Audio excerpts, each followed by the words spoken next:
আয়াত নাজিলের দিন যদি দুইটা ঈদের দিন হতে পারে, তাইলে যার উপর আয়াত নাজিল হলো তার আগমনের দিনটা কতটা ঈদ হওয়া উচিত। তিনি বলেছেন, দেখবেন ফেসবুকে কুয়াকাটার হুজুর, তিনি বলেছেন আমরা মিলাদ শরীফ মানি। কি মানি? মিলাদ শরীফ মানি, তবে জুলুস করার সময় পাই না। এটা বুঝাইলো কি, যে জুলুসও মানি কিন্তু সময় হয় না। হৃদয়ের সুর, রাকিব মিডিয়া। পৃথিবীতে শয়তান 3 বার বেশি কেঁদেছিল। কয়বার? খুব খেয়াল করবেন। কিতাবে আসছে, গ্রহণযোগ্য কিতাবে, যেটা আলিয়া কওমি সব আলেমরা যে কিতাবগুলি মানে, ওই কিতাবগুলি রেফারেন্স সহিহ হাদিসের রেফারেন্স দিয়ে, যে আল্লাহ সুবহানাহু ওয়া তাআলার হাবিব সাল্লাল্লাহু আলাইহি ওয়াসাল্লাম ধরা দামে যখন শুভাগমন করতেছিলেন, আল্লাহ সুবহানাহু ওয়া তাআলা নিজেই বললেন, জিবরাইল, আমি আর আমার বন্ধু আমরা যদি মিলাদুন নবীর পক্ষে কিছু না দেখাই, তাইলে উম্মতে মুহাম্মাদি মিলাদুন নবী কেমনে পালন করবে? তাই জিবরাইল 775 বছর আগের কিতাব, কত বছর? 775 বছর আগের কিতাব, ইমাম জালালউদ্দিন সুয়ুতি রাহমাতুল্লাহি আলাইহি তার খাসাইসুল কুবরার মধ্যে তিনি চমৎকার করে হাদিসের রেফারেন্স দিয়ে তিনি উল্লেখ করেছেন, আল্লাহ বলেন, জিবরাইল, শুধু বন্ধু হাদিসে পাকে মিলাদুন নবীর কথা বলবে, এটা আমি আল্লাহ কুদরতি অন্তর মুবারকে ভালো লাগছে না, আমি নিজেও মিলাদুন নবীর পক্ষে আনন্দ করব। সুবহানাল্লাহ। জিবরাইল বললেন, আল্লাহ আপনি কি আনন্দ করবেন? আমাকে তার দেখা যায় না, ধরা যায় না, ছোঁয়া যায় না, তো আমি আমার হাবিবের উম্মত দ্বারাই ওই আনন্দটা প্রকাশ করাবো, আর সৃষ্টি জীব দিয়ে আনন্দ প্রকাশ করাবো। কি সেটা? যে আমি আল্লাহ সিদ্ধান্ত নিলাম এই রবিউল আউয়াল থেকে, সেই 570 খ্রিস্টাব্দে, যে এই রবিউল আউয়াল থেকে আগামী রবিউল আউয়াল পর্যন্ত আমি আল্লাহ সিদ্ধান্ত নিয়েছি মিলাদুন নবী সাল্লাল্লাহু আলাইহি ওয়াসাল্লামের সম্মানে আগামী 1 বছর আমি কোনো মহিলাকে মেয়ে সন্তান দিব না, শুধু পুরুষ দিব। এটা শুধু আমার বন্ধুর মিলাদুন নবীর সম্মান।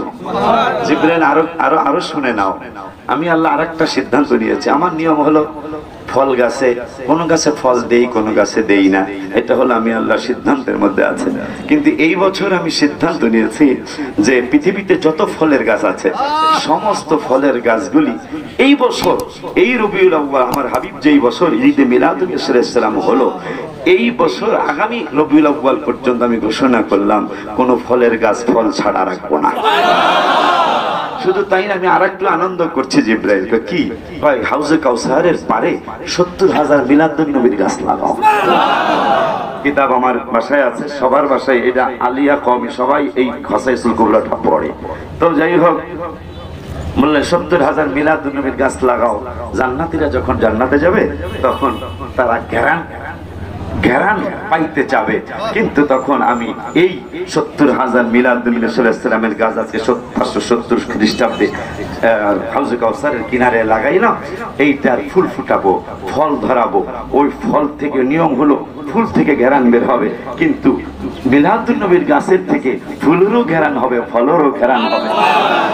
আর জান্নাতীরা বলবে, এত চমৎকার ঘেরান, জীবনে কত কত ঘেরান নিয়েছে, কিন্তু এত সুন্দর ঘেরান পাইনি, এই ঘেরানটা কিসের? তখন তোমরা কোটি কোটি কণ্ঠে বলে দিবা, এইটা হাবিব সাল্লাল্লাহু আলাইহি ওয়াসাল্লাম, যিনি না হলে আমরা কিছুই হতাম না।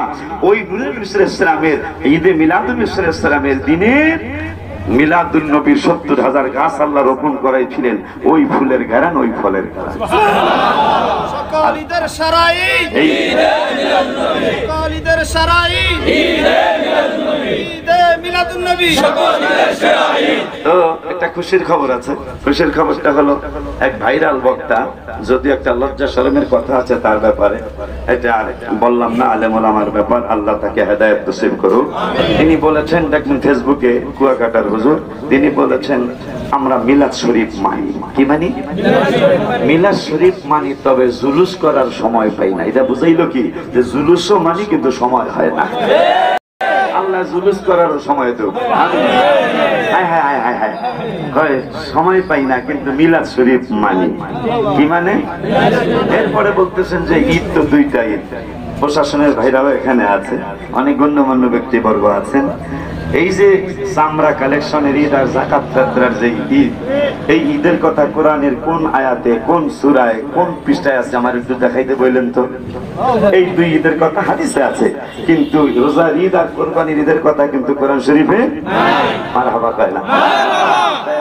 আরে দুই আমাগো মুসলমানের প্রথম প্রধান দুইটা ঈদ, এই ঈদের কথাই কোরআনে নাই, অথচ ঈদে মিলাদুন্নবী ঈদের কথা কোরআনে আর দেখতে চায়। কথা ঠিক কিনা? তা আমরা একটু ইঙ্গিত দিচ্ছি। এক ইহুদি ওমর ফারুক আজম রাদিয়াল্লাহু তাআলা এসে বললেন, আপনাদের কোরআনে একটা আয়াত আছে, ওই আয়াতটা যদি আমাদের মুসা নবীর উপর নাজিল হতো তাইলে আমরা ওই দিনটা ঈদের দিন পালন করতাম। তবে ওইটা কোথায় নাজিল হয়েছে আপনারা জানেন কিনা জানি না, আমরা ইহুদিরা জানি। সুবহানাল্লাহ। কার উপর নাজিল হয়েছে আপনারা জানেন কিনা জানি না, আমরা ইহুদিরা জানি। কোন জায়গায় নাজিল হয়েছে সেইটা আমরা জানি। ওমর ফারুক মুস্কি হেসে দিয়ে, কারণ ওমর ফারুক উপস্থিত ছিলেন, মুস্কি হাসি দিয়ে বলছেন, আয়াত কোনটা, কার উপর নাজিল হয়েছে? তাই আয়াত নাজিল হয়েছে হাবিব সাল্লাল্লাহু আলাইহি ওয়াসাল্লামের উপর। ওই দিনটা দুইটা ঈদ ছিল। কেমন কেমন দুইটা ঈদ? বারটা ছিল শুক্রবার, এইটা এক ঈদ, আর আরাফার দিন ছিল, আরাফার আরেকটা ঈদ। যেই দিন এই আয়াতটা নাজিল হয়েছে এই দিন দুইটা ঈদের দিন ছিল। এখন আয়াতটা হলো আল-ইয়াওমা আকমালতু লাকুম দীনাকুম ওয়া আতমামতু আলাইকুম নি'মাতি ওয়া রাদিতু লাকুমুল ইসলাম দীনা। ভাই এই আয়াতটা যেই দিন নাজিল হয়েছে এই দিনটা ছিল আরাফার দিন। হাজিরা আরাফাত ওকুফ করে, মানে আরাফাত অবস্থান করে, এই অবস্থানের দিন। আবার বারটাও ছিল শুক্রবার। তাই আয়াত নাজিলের দিনটা দুইটা ঈদের দিন ছিল। ও মুসলমান, আমার প্রশাসনের ভাইরা সহ গণ্যমান্য ব্যক্তিরা যারা আছেন সকলকে আমি আপনাদের জ্ঞানের মধ্যে কথাটা দিয়ে দিচ্ছি, যার উপর আয়াত নাজিল হলো, আয়াত নাজিলের দিন যদি দুইটা ঈদের দিন হতে পারে, তাইলে যার উপর আয়াত নাজিল হলো তার আগমনের দিনটা কতটা ঈদ হওয়া উচিত।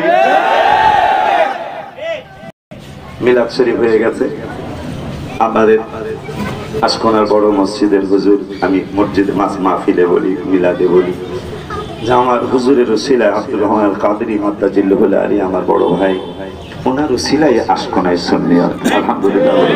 এটা যদি আমরা কেউ অস্বীকার করি আমরা অকৃতজ্ঞ হব। তাই ওনার ওসিলায় আশকোনায় সুন্নিয়ত, আমরা 8-10-12টা মসজিদ এখন সুন্নি জামাতের মসজিদ। আলহামদুলিল্লাহ বলুন।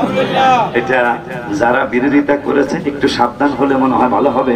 সরকার যেহেতু ঘোষণা করেছেন, গেজেট আকারে পাশ করেছেন, আজকে কিন্তু সারা বিশ্বে, সারা বাংলার জমিনে প্রত্যেকটা স্কুল, কলেজ, মাদ্রাসা, আলিয়া, কওমি সব মাদ্রাসার জন্য, প্রতিষ্ঠানের জন্য, সরকারি অফিস, বেসরকারি অফিসের জন্য ঘোষণা।